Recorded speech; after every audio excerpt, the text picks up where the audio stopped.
Hello everyone. This week has been a great week for the town. On Monday, I joined our local Member of Parliament, Eric Kuzmerzik, to announce new funding for flood mitigation in the town. The federal government is providing us with $10.7 million under the Disaster Mitigation Adaptation Fund. This is the largest federal grant the town has ever received, and it will go a long way to help us complete elements of our storm drainage master plan. We know the concerns you have with flooding.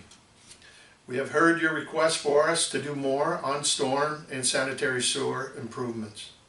And we know this is a key priority for the town.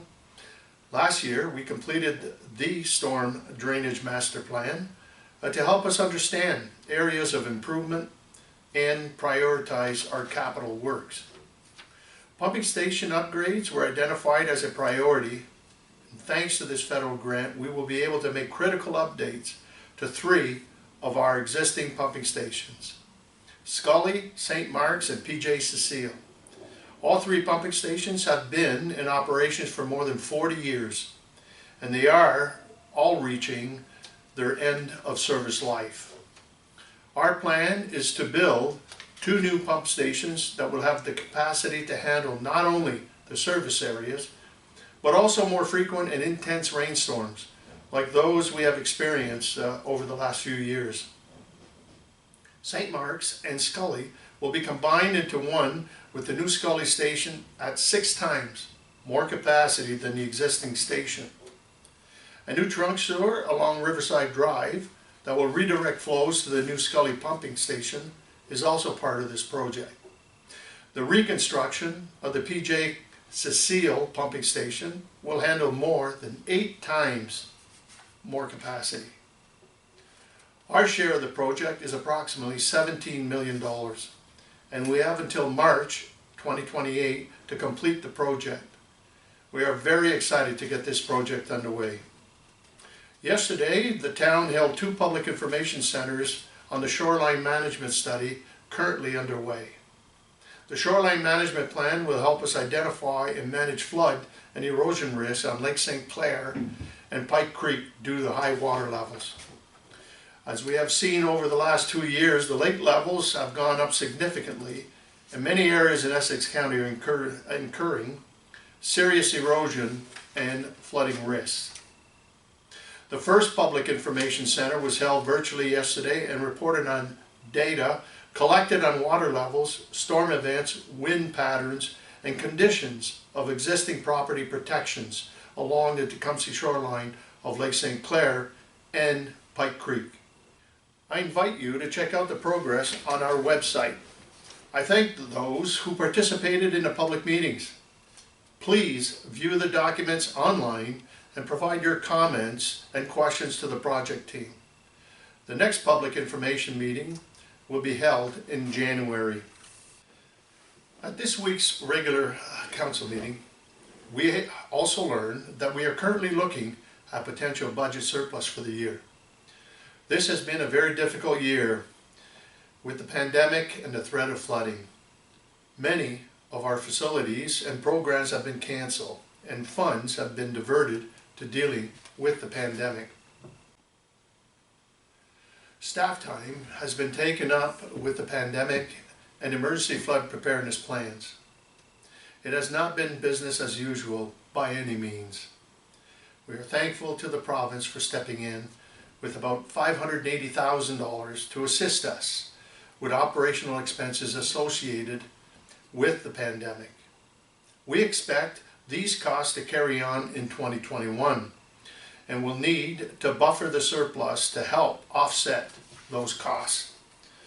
We will not know the actual numbers until early in 2021, but for now, we are pleased with the way administration is working to provide services to our residents as efficiently as possible. Next week, we will be holding our first public consultation on a new draft official plan. This document sets out our long-term growth and development plans for the town. It has been a long time in the making and combines 3 official plans from our former communities into one. We'll be holding 4 public information centers virtually on November the 4th and 5th. On both days, there will be 2 sessions from 9 a.m. to 1 p.m. and 3 p.m. to 7 p.m. to share information and gather public input. We're also using the Place Speak digital platform to gather input and hold virtual discussions. I strongly encourage everyone to visit the dedicated webpage on the project and register on our Place Speak platform to share comments on the official plan. This important document will guide our future development. If you have questions or trouble registering for Place Speak, let us know and we will provide assistance. This weekend, we fall back with daylight savings time.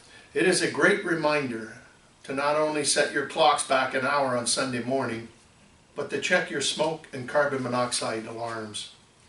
As we go into the winter months with our furnaces and stoves operating more, making sure we have a working carbon monoxide alarm is important. Take some time this weekend to test them and replace batteries or the entire unit if necessary. This will go a long way for the safety of your home, but most importantly, your families. Finally, I leave you today with information on Remembrance Day.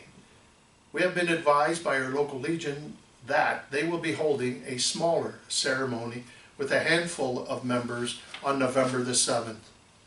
With the current public health guidelines in place and the desire to keep our seniors safe, there will be no local celebration this year.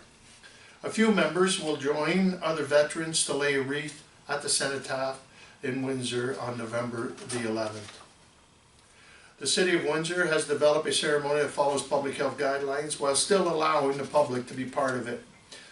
Due to the limited ability and physically distance at the ceremony, they are asking those who are not registered to participate by staying home and view the event on Your TV, Channel 11, or the City of Windsor's Facebook page. I ask you, please consider making a donation to the Canadian Poppy Fund. Support programs for our veterans.